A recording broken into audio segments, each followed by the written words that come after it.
You ever look at something and instantly know it's going to ruin your weekend, your wallet, and probably your lower back?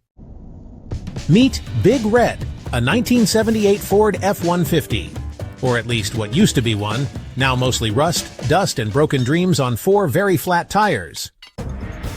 Why this truck? Good question. My granddad had one just like it.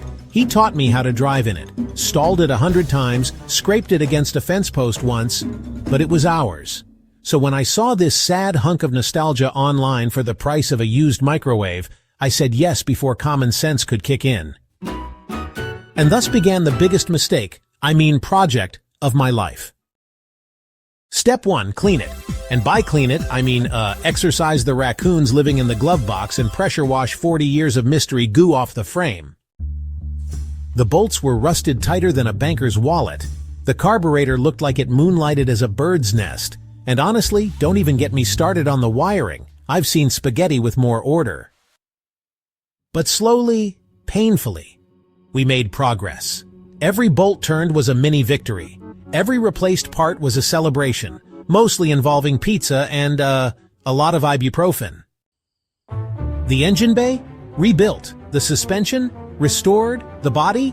Sanded, primed, and painted in a glorious candy apple red.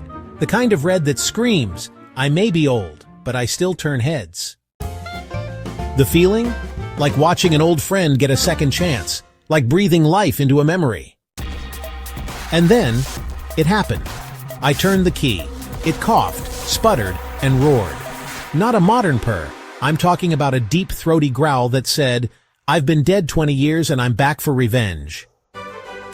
I may or may not have teared up. Okay, I cried. Don't judge me. It's hard not to get emotional when your zombie truck comes back to life like it's in a Fast and Furious Resurrection sequel. That first ride, magical, bumpy, loud, slightly terrifying, but magical. Every rattle was a badge of honor, every gear shift a triumph. I wasn't just driving a truck, I was driving a journey. A story with scraped knuckles, long nights, and way too many coffee cups. And as I cruised past a group of teenagers who gave me the nod of yo, that's kinda sick, I knew it was worth every second. This truck didn't just get restored, it got redeemed. And maybe, so did I a little. So here's to the rust buckets, to the broken things that still have a spark left, to every nut, bolt, and busted knuckle that leads to something beautiful. Because sometimes, the best things in life come back with a little grease and a lot of heart. This is RideRevive, where rust meets redemption. Subscribe and buckle up. We're just getting started.